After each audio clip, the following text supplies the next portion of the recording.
Hey everybody, welcome to another episode of the Craftsman Sander Repair. Where we left off last was I had a problem finding a pulley that would fit, and what I found out is that going online and looking at a lot of old publications for parts lists and that of older Craftsman sanders of several different various models, including a model that looks exactly like the one I have here, they all basically say the same thing, that what's supposed to be on there on that spindle is a 5/8 inch, which is a standard 5/8 standard pulley.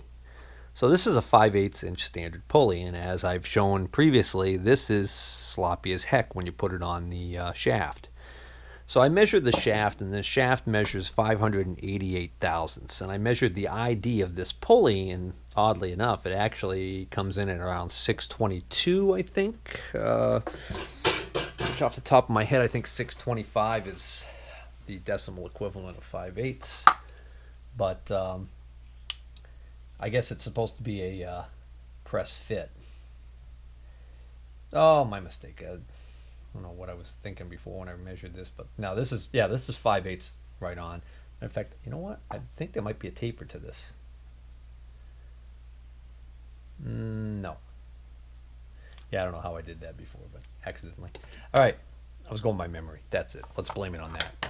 Point is, this is a 5/8 inch pulley, and for some reason, my my shaft is only 588. So what we got is this. Garbage. So by scouring through all of the online publications I could find, I was actually able to find out what model number this is. And the model number is a 113.22521. And I'm pretty confident about that because of a few clues that I found. For instance, earlier variations of this sander actually had 4 bolts that held this bracket that I fabricated on, whereas this is a 2-bolt design that they went to later. The other big clue is up here, the way that this top pulley is adjusted for tension and tracking. On the earliest units, there actually was a knob that turned on the side here that actually controlled the pull or raising and lowering of one side or the other independently.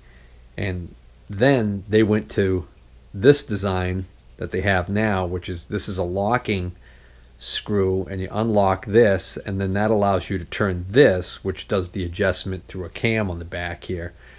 On the earlier version of this design, they furnished this with a knob and a knob to make it a lot easier and quicker to do this. And then when they went to later designs, they omitted the knobs and they went to this locking setup here with where you actually need to loosen this locking nut before you can turn this unlocking grub screw.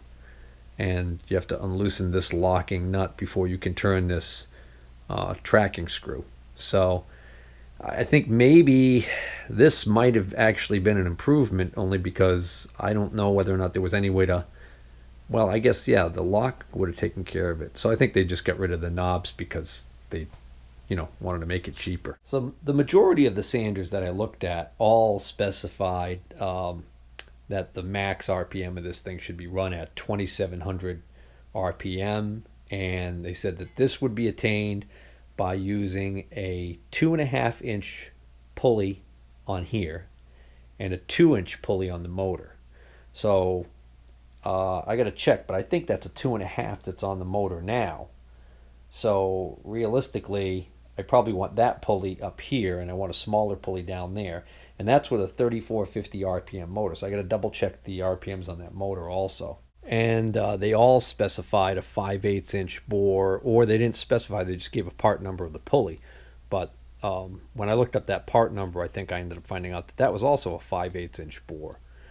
So somebody had mentioned, well, maybe they did something weird in its metric. Well, according to the owner's manual, it should be a 5/8 inch bore, but just for the heck of it, when I measured that shaft, turns out it's darn close to 15 millimeter.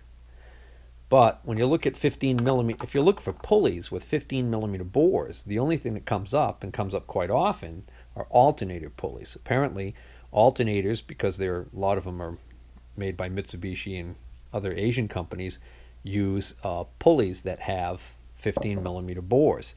But a lot of those are going to be flat. They're not going to be V-belt pulleys.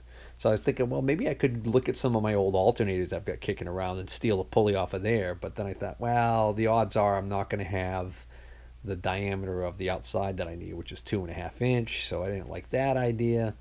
So I think what I'm going to do is I'm going to figure out a way to get to maybe shim that shaft so that I can get a 5/8 inch bore to work on there. Because unfortunately, it's such a close fit. It's I think I figured out it's about 30 thousandths off, which 30 thousandths in the overall diameter means that I really only need to shim 15 thousandths. So if I was going to use a bushing, the bushing would end up having to be 15 thousandths of an inch thick, which is pretty darn thin. So it would be difficult to make that.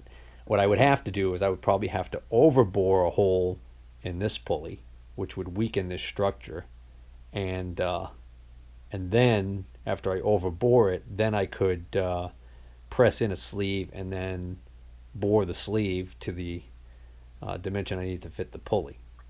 But I didn't want to do that either. I think I can get away with shimming this. All right, so this pulley that I had is a 3-inch pulley, so that's not going to do at all. So this is the pulley I just took off the motor shaft that was on the sander stand, and it's a 2.5 inch.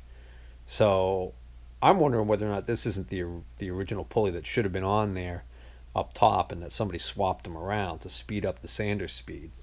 I'm not sure why they would do that. Well, they would do that so they could remove more material faster.